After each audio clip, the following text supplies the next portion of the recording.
Hello everyone, this is Sriparna and welcome to Sriparna's lifestyle. আজকের অনেকদিন পর আপনাদের সাথে ব্লগ শেয়ার করছি।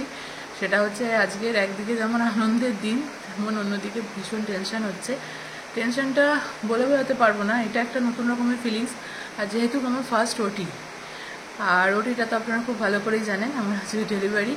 তো আমার অ্যাকচুয়াল ডেট ছিল 22 এপ্রিল, ডাক্তার ডেট দিয়েছিল। বাট লাস্ট ইউএসজি রিপোর্ট বলছে যে না, হামটিকে আর রাখা যাবে না, কারণ এক প্রকার ওরা অনেকটা বড় হয়ে গেছে, প্রথম কথা। দ্বিতীয় কথা, ওরা নিচের দিকে চলে গেছে। আর আমার একটা লাইট পেন হচ্ছে দুদিন ধরে তলপেটটাতে। সেজন্য ডাক্তার বলছে এরপর রিস্ক হয়ে যাবে। তো সেই জন্যে আজকে 16 এপ্রিল, আজকে আমার ওটি ঠিক হয়ে গেছে, সিজার ঠিক হয়ে গেছে। তো এখন বাজে ঘড়িতে 4:40 AM মতন উঠে পড়েছি। আমাদের মোটামুটি 9টার মধ্যে তো ওখানে পৌঁছতে হবে, অ্যাডমিশন নিতে হবে। তো আমি আস্তে আস্তে আপনাদের সাথে একটু একটু করে সব কিছু শেয়ার করব, দেখতে থাকুন। আর উঠে পড়েছি বললেও ভুল বলা হবে, অ্যাকচুয়ালি সারা রাত একদম ঘুমোতে পারিনি।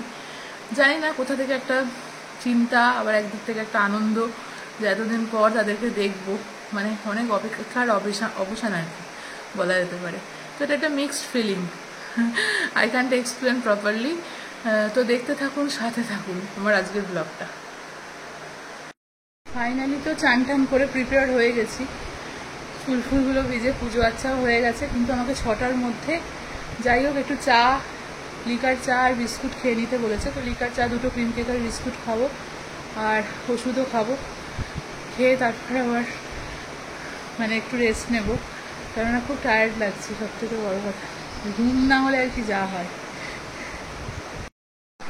এই যে চা আর এই যে ক্রিম কেক আর বিস্কুট, ব্যাস এই আজকের খাওয়া। আজকে তার কিছু খেতেও দেবে না বেসিক্যালি, এরপর আর জলও খেতে পারবো না।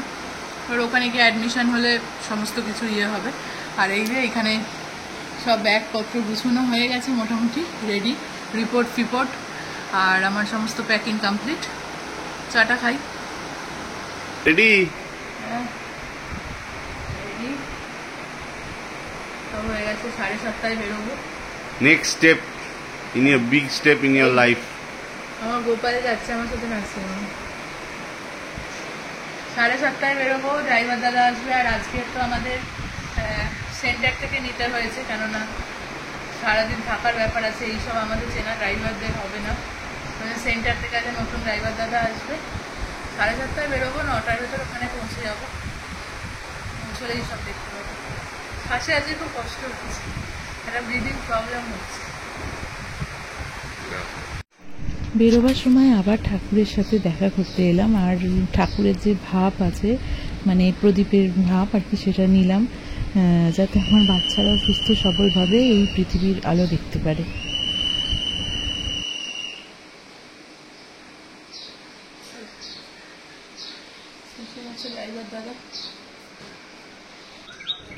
সেন্টারে দাদা এসে গেছে, আর তাই আমরা একটু একটু করে সমস্ত লাগেজপত্র নিয়ে নিচে নামলাম, এবং তারপর আমরা আস্তে আস্তে রওনা দেব।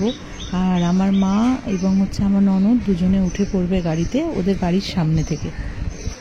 একটু ডিগিটা খুলে দাও তো মাসি, ব্যাগটা ঢুকিয়ে দাও ডিগিতে।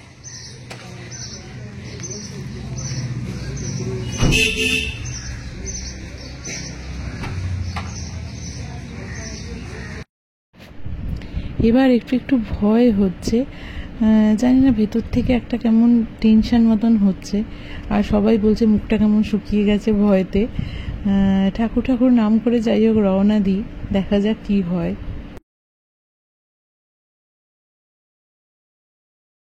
জয় শ্রীকৃষ্ণ।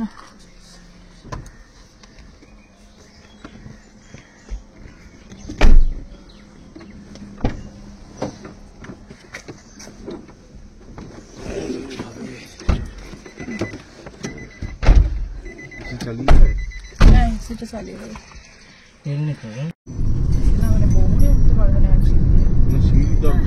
দরকার থাকবে যখন এতে উঠি কোথায় আছে জানি না, যেখানে ভর্তি করবে সেখানে হয়তো ওকে লিফট করে নিয়ে যাবে। এই বাদিকটা দিয়ে ঢুকবো তো? না, এই বাদিক কেন ঢুকবো, তাহলে পরেরটা দিয়ে ঢুকবো। দেখতে দেখতে বেলভিউয়ের কাছে এসে গেলাম, আর টোটাল রাস্তাটা আসতে আমাদের 1 ঘন্টা 5 থেকে 10 মিনিট মতন সময় লাগলো। আর যেহেতু এটা তখন অবধি ওয়ান ওয়ে হয়নি, তাই আমরা এই রাস্তাটা আমি দিয়ে বললাম ওই ঢুকবারই একটা গলিটা দিয়ে প্ল্যান ঢুকলে করলাম, ভালো হতো। নাহলে এই রাস্তাটা কিছু পুরো বলবো না। ওয়ান ওয়ে হয়ে যায়। अब देख तुम ही हाथ তাহলে পুলিশকে রিকোয়েস্ট এখান দিয়ে নিয়ে আসতে হবে। এটা আউট, ওই এই দিক দিয়ে উঠতে হবে, এই ধার দিয়ে উঠে যাও।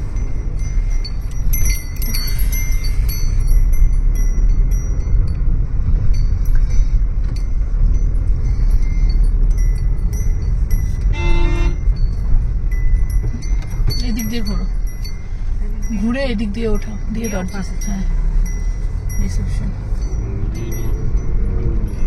নিজেইটা নিজেই করছে। রিনি ম্যাডামের বন্ধু তো,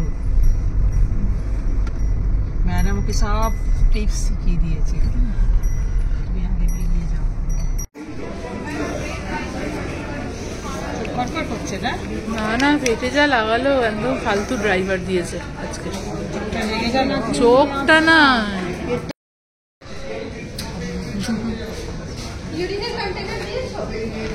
অ্যাডমিশনের সমস্ত ফর্ম টর্ম ফিল আপ করতে গেছে, তারপর অ্যাডমিশন হবে 9টায়, তো অ্যাডমিশন হয়ে যাওয়ার কথা। যাই হোক, আমাদের একটু দেরি হয়ে গেছে রাস্তাঘাটের জন্য। আর এখন তো ফর্ম টর্ম ফিল আপ করতে গেছে, ফর্ম ফিল আপ করে এলে আমাদের অ্যাডমিশন। আমাদের যদিও বুকিং আগে থাকতে করা ছিল, কিন্তু তাও একটা টোকেন মানি এখানে জমা দিতে হয় অ্যাডমিশনের সময়। যাই হোক, সেইটা জমা দিয়ে ফর্ম ফিল আপ করে আধার কার্ড জমা দিয়ে পেশেন্টের বাড়ির লোক যারা, তাদেরও আধার কার্ড সাবমিট করতে হয়, জমা দিয়ে সই টই করে, যাই হোক যেটুকু রুলস অ্যান্ড রেগুলেশন আছে সমস্ত কমপ্লিট করা হয়। আমি বললাম যে আমি হেঁটে যেতে পারবো, তা সত্ত্বেও ওদের হুইল চেয়ারে নিয়ে যাওয়াটা একটা মানে এটা একটা নিয়মের মধ্যে পড়ে, তাই ওরা হুইল চেয়ার অ্যালার্ট করে দিল আমার জন্য, উপরে নিয়ে যাওয়ার জন্য আর অ্যাডমিশনের জন্য।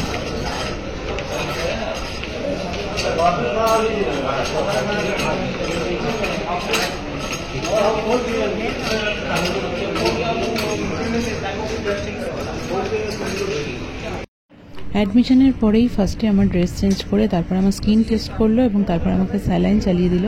আর বেবিদের প্রিপারেশনও এই সময় চেক করে নিল এবং ওদের যে সমস্ত কাজগুলো সেগুলো সমস্ত কমপ্লিট করলো ওরা। ফাইনালি 1:30টার সময় আমার ওটি কমপ্লিট হলো, আর আমার প্রথম একটা বেবি গার্ল হয়েছে আর তারপর একটা বেবি বয় হয়েছে। তো আমার বেবি গার্লটা খুব একটা সুস্থ হয়নি, ওর অনেক লো ওয়েট হয়েছে। যাই হোক, ও একটু ইনকিউবেটরে আছে।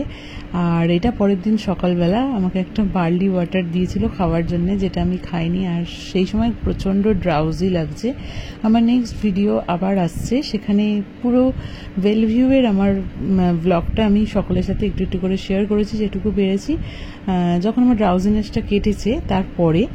আর এটা হচ্ছে ওয়েডনেসডে, আমার যেহেতু টুইসডে হচ্ছে বেবি হয়েছে, এটা তার পরের দিনের ভিডিও। তো দেখতে থাকুন, সাথে থাকুন, আর পুরো ব্লগটা আমি একটু একটু করে আপনাদের সাথে শেয়ার করছি। To be continued. Thank you for watching. Bye by.